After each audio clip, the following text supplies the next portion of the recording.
out, it was kind of a mixed bag as far as 90s sports cars are concerned. The original creator was obsessed with perfection, and we got a saying for that. The pursuit of perfection leads to frustration, and that's exactly the story behind the 300zx. Oh, I'm about to piss all of you off.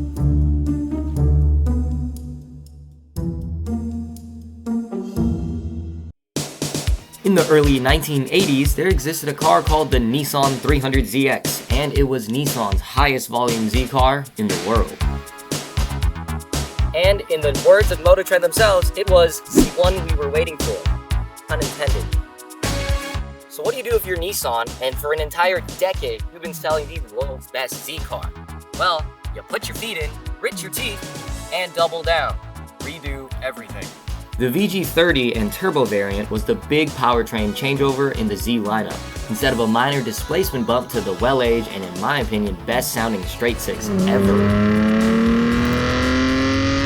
The new replacement would be a 60-degree firing V6, and it would be the very first mass-produced V6 to come out of Japan. And it was in everything: trucks, sedans, luxury sedans, the Maxima, and yours truly. Then the 90s were rolling around.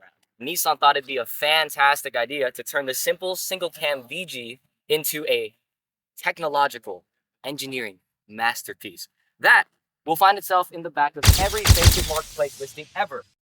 Broken. It would have 4 camshafts, 2 gorgeous intake tracks, dual Garrett turbochargers, independent combustion control, and induction control system. And well, how do I say this politely? More coolant lines and vacuum lines than any of us could ever ask for. More on that later, but essentially, things that break are things that you and I need to get rid of. And that brought this 300zx to a whopping 300 horsepower. That was more than the Supra, more than the RX-7, more than even Nissan's Skyline GTR. This was the baddest thing to come out of Japan. Unfortunately, it ballooned up in weight to almost 3,500 pounds. So, in order to combat the weight, Nissan had installed high cast, or super high cast, and it effectively gave the Z four-wheel steering. Depending on the speed and rate that you're turning, the rear wheels would turn up to 1 degree in either direction. Now, 1 degree might not seem like a lot, but that's the difference between severe understeer and severe oversteer.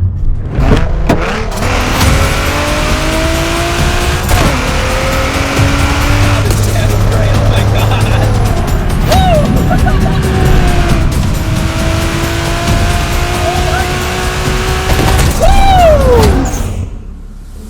Now, this is an actual review for me myself. This car is everything that I wish my car was. This is fantastic. The gauges are cool. The sounds are cool. AC still works. This is exactly why we love this car. Yet, for some reason, it was overshadowed. And I have a pretty good idea as to why.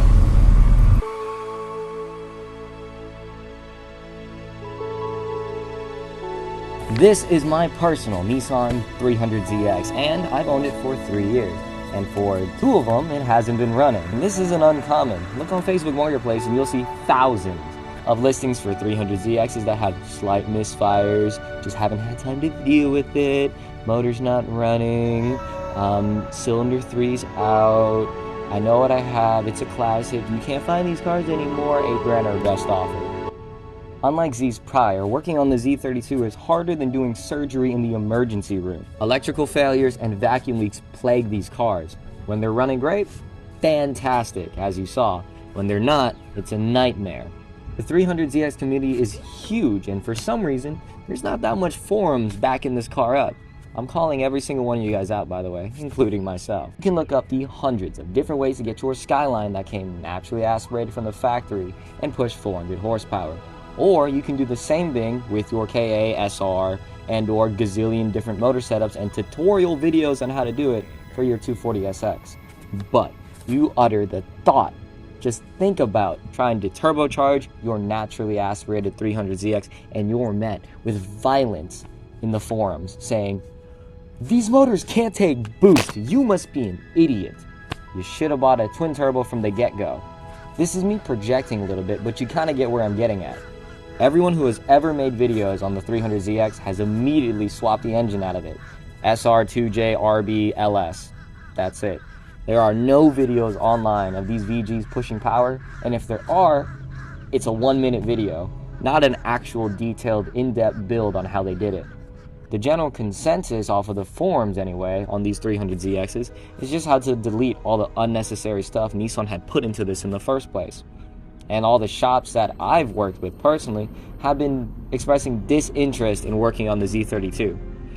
You can get a Skyline to push 400 horsepower with minimal effort. You cannot with the 300ZX. And the only real people to blame is us, the owners. We're the ones that tout that this car is an underrated legend. And to the point, we're right. This car from the factory tried to do everything perfect, and it did.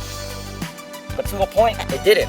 In the pursuit of perfection, this car added weight and much more complexity into the mix, not the Z recipe. But who am I? I'm just a YouTuber expressing my opinion. Why don't you go buy one? Matter of fact, why don't you buy an LS and swap...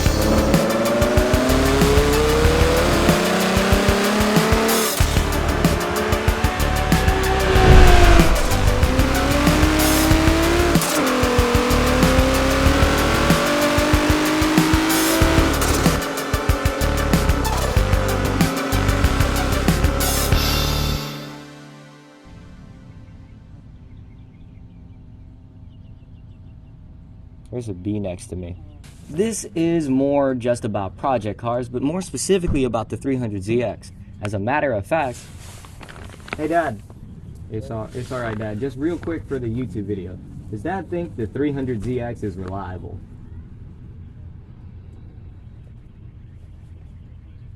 Better than...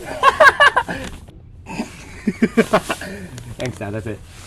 Alright guys, so you guys made it to the end of the video. Hopefully you guys enjoyed. I was really inspired by the guys at Haggerty, OG Moto Trend, Top Gear. You guys know all this stuff. Please give it a share so I can convince myself this is worth it.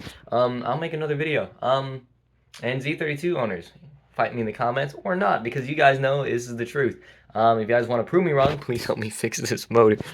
Because VG owners really don't be posting their stuff. It's either their completed builds where they dumped all the money, forged pistons, rods, crankshaft, but they never say, hey, I bought these exact things, I installed it here, here's a video of me doing it myself. There's no really DIY for the VG30.